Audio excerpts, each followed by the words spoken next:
Welcome everyone to EVTN News.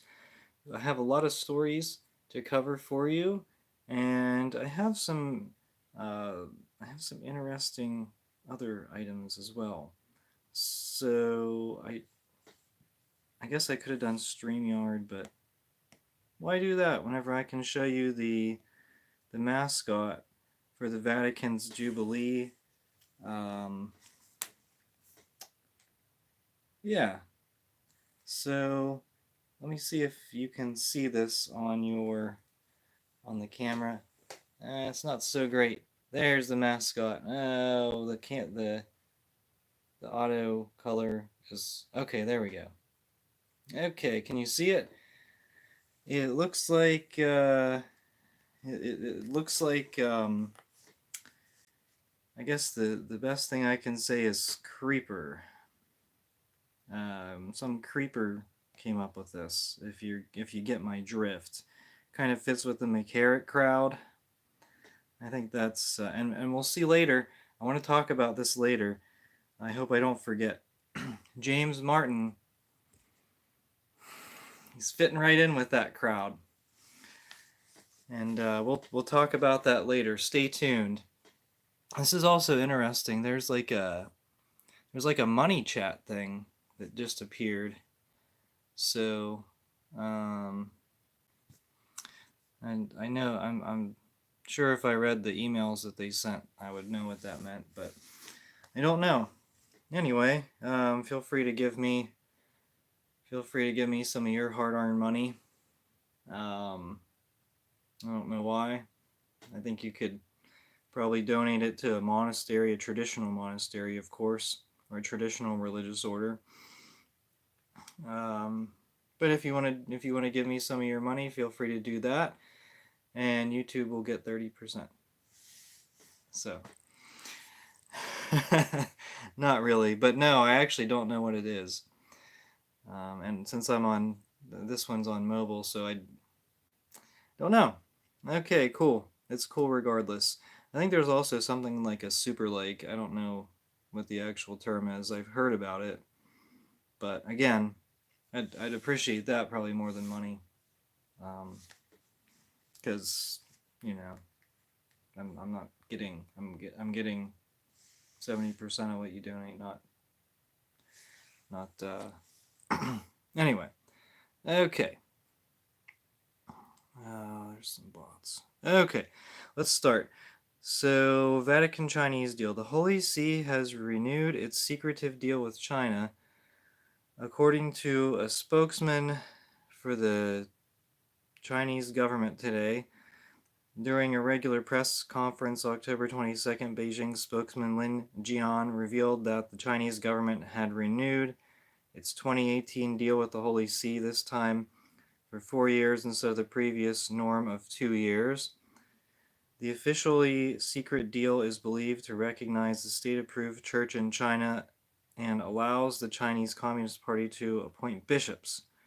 The Pope apparently maintains veto power, although in practice it is the Chinese Communist Party that has control. It also allegedly allows for the removal of legitimate bishops to be replaced by Chinese communist-approved bishops. So, the rotten Vatican China deal is renewed. Okay.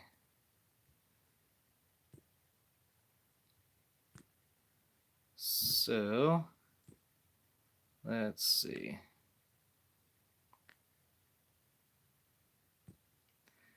All right.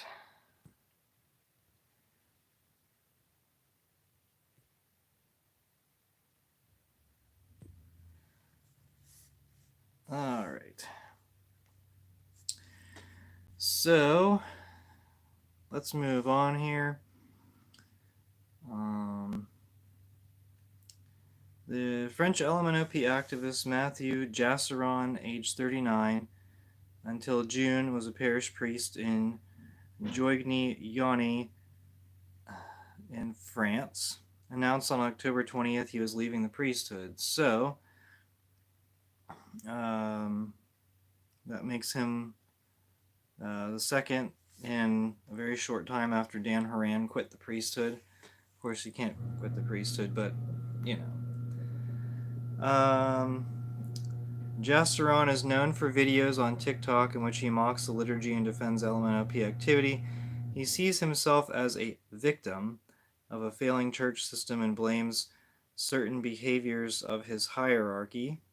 He said, "It seems to me I'm no longer sufficiently in tune with the institutional church to remain." Jasseron makes serious accusations, including calling parts of the Catholic hierarchy traitors.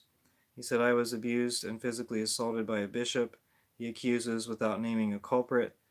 And apparently those in charge of the Orleans seminary where he was trained had warned his bishop before the ordination that he was psychologically noticeable. Apparently this priest who quit was the one who made a blasphemous DJ video a few years ago.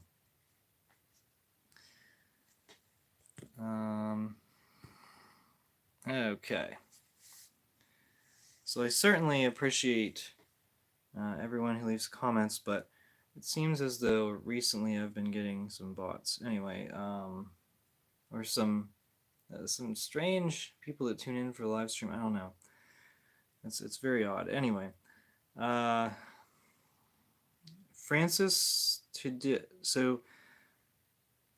so Francis named a Bishop Pascalis Bruno Sayukur of Bogor, Indonesia, as a cardinal. He named him a cardinal, and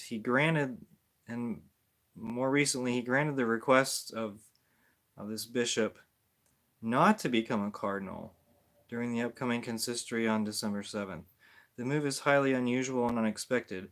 According to an extremely vague Vatican statement, Monsignor Sayukur's request was motivated, this is the quote, motivated by his desire to grow further in priestly life in service of the church.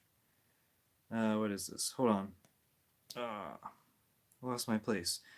His request was motivated by his desire to grow further in priestly life in service to the church and the people of God. Sayukur is 62. He is a Franciscan and secretary of the Indonesian Bishops' Conference. So, there's speculation about what this was, and some people speculate that it was because of his poor handling of a certain abuse case, in which case he may have decided to request not to be named a cardinal, but anyway, that was very interesting, I thought. Okay, so more Latin Mass news. And there was actually a Latin Mass pilgrimage recently, so very good. I think it was the Summorum Pontificum pilgrimage, which unfortunately Summorum Pontificum is basically ignored by most people anymore. Francis essentially shot that down. But anyway, Bishop Robert Vassa of the Diocese of Santa Rosa, California, confirmed Wednesday to LifeSite News that the Vatican directed that the Latin Mass be discontinued at the Cathedral of St. Eugene. According to Bishop Vassa, permission has been granted to relocate the Latin Mass, but details regarding when and where this will take place have yet to be determined. A source who read the letter directing the cancellation of the Cathedral's Latin Mass told LifeSite News that it was signed by Archbishop Vittorio Viola, the Secretary of Divine Worship and Discipline of the Sacraments. The letter cited St. Ignatius of Antioch and Sacrosanctum Concilium, the Second Vatican Council's Constitution on the Sacred Liturgy. According to the source, and if you read that document, there's a lot of stuff that's, it's not very inspiring. The decision was announced to parishioners on Sunday, October 13th, without a definitive date for the cathedral's last Latin Mass. However, a parishioner told LifeSite News that the Latin Mass is expected to end there within the next 2 months or so. So hopefully they have a location picked out for when the bishop ends the Latin Mass, because that'd be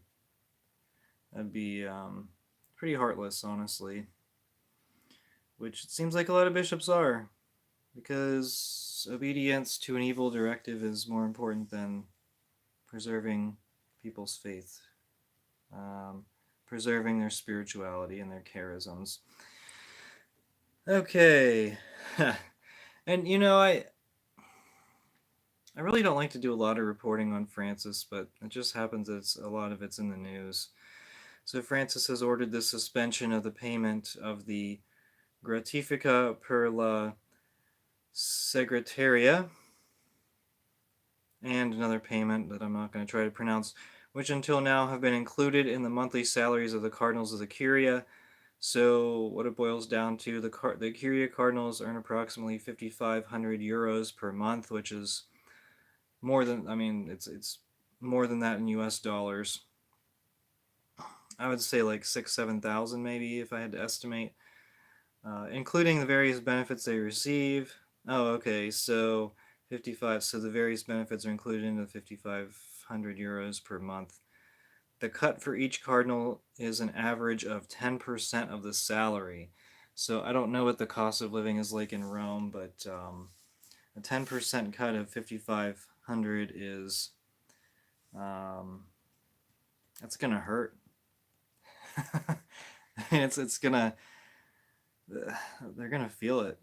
They're gonna see it in their paychecks. So that's very interesting. But it also, I don't think it has anything to do with Francis.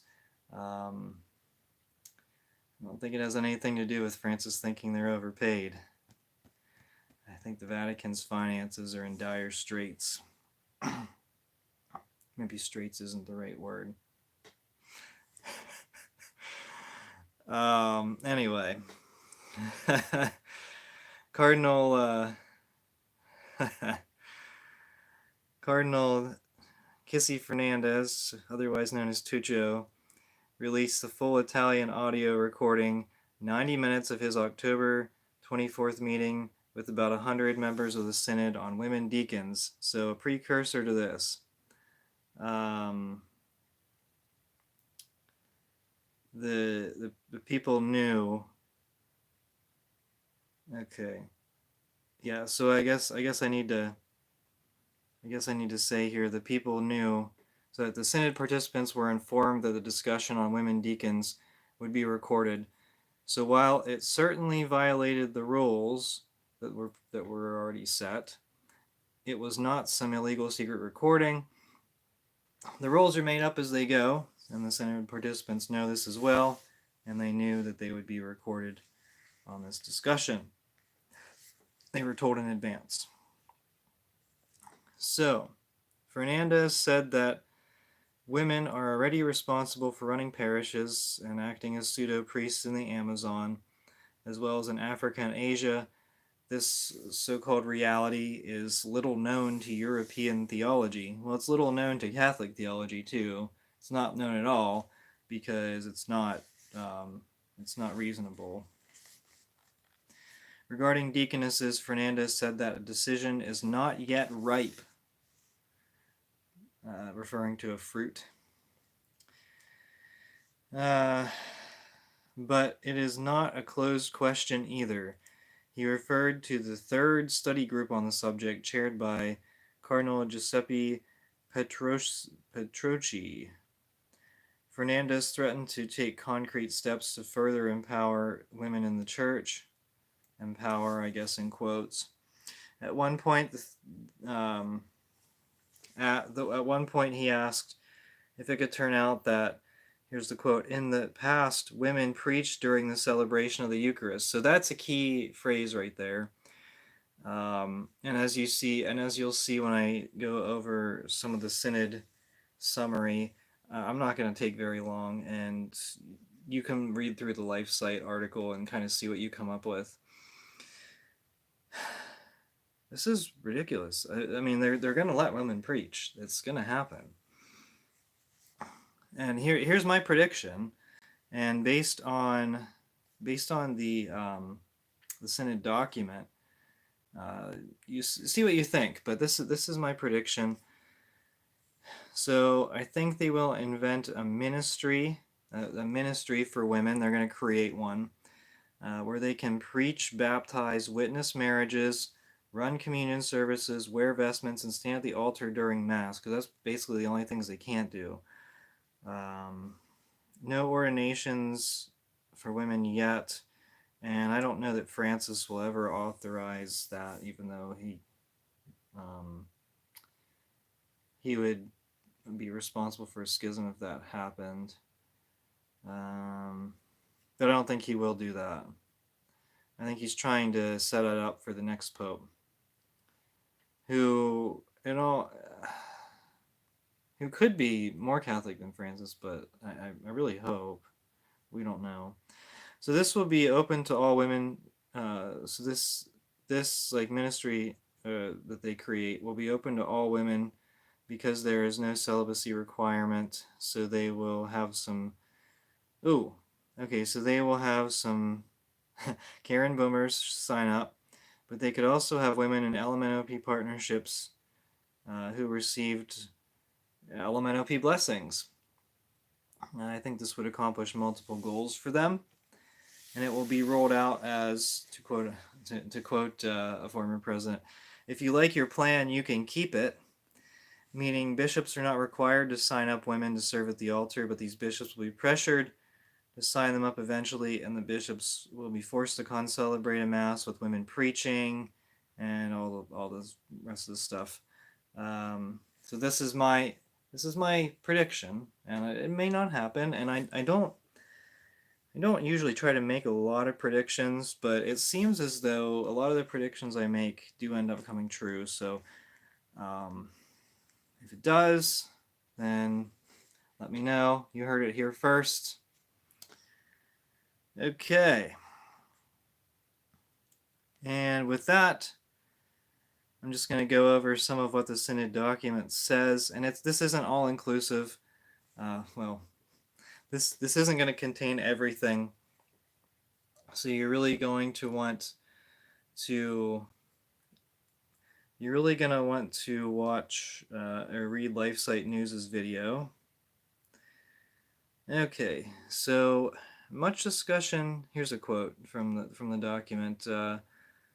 Much discussion has also been made of the possibility of new ministries in the Church following the Synod, particularly in relation to the question of new roles for women. This was furthered in the final document as a call was made for discernment about which charisms should take a ministerial form and thus be equipped with adequate criteria, tools, and procedures, since not all charisms need to be configured as ministries, nor do all the baptized need to become ministers, nor do all ministries need to be instituted. So it's basically setting up for like a women deacons without the ordination, is what I see that as. And then another quote is, "A missionary synodal church would encourage more forms of lay ministries," that is, ministries that do not require the sacrament of holy orders, and this is not only within the liturgical sphere, the text adds. Yeah, so that's further setting that up. Okay, calls were additionally made for a more active distribution of tasks and responsibilities and a more courageous discernment of what properly belongs to the ordained ministry with regards to the relationship between bishops, priests, and deacons. So it looks like they might want to give more responsibilities to deacons and then push more stuff off onto lay people.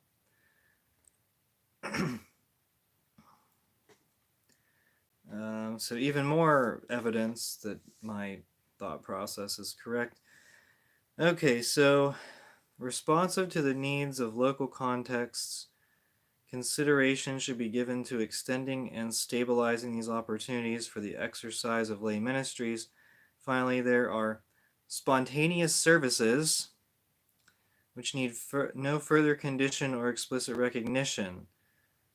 They reveal the ways that all the faithful in various ways participate in the mission through their gifts and charisms.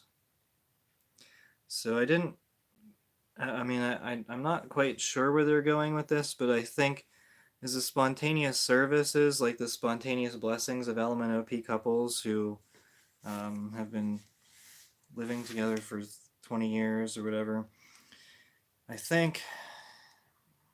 don't know if that's it, but I think we need to have a spontaneous service of a Latin Mass, because it looks like the Synod encourages that.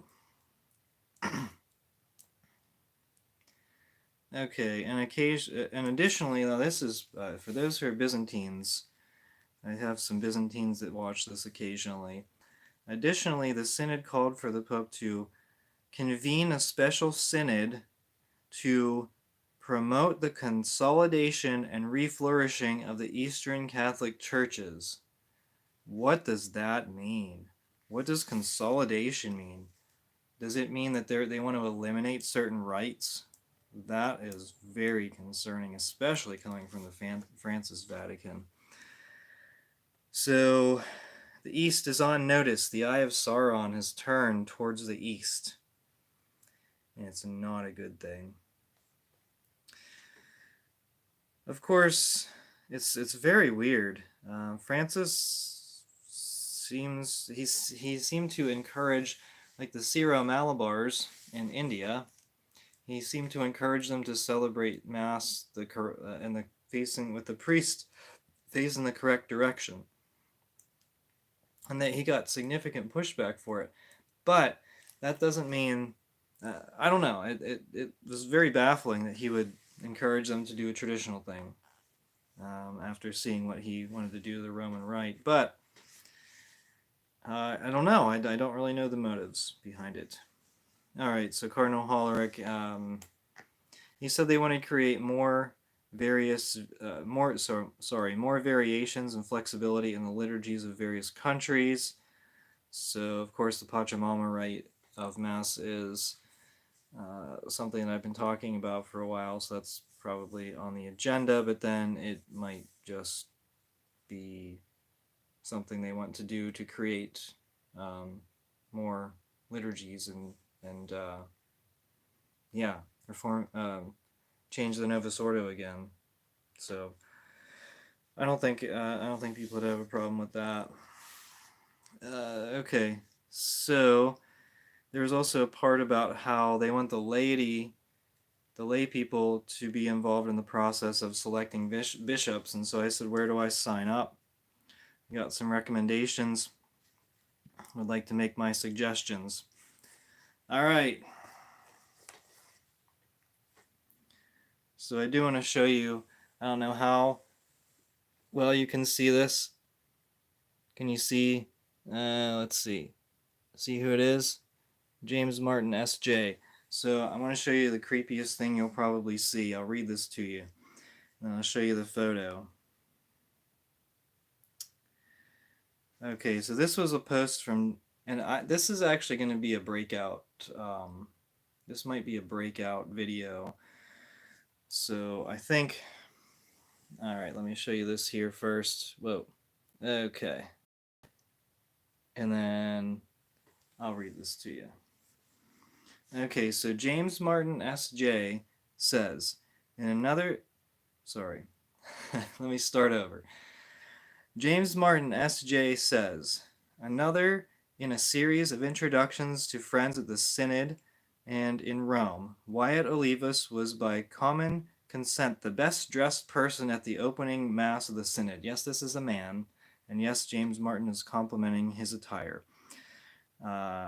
He said, and that takes some doing, given all the finery from the various patriarchs, cardinals, bishops, and priests, to say nothing of the nattily dressed laymen and women delegates.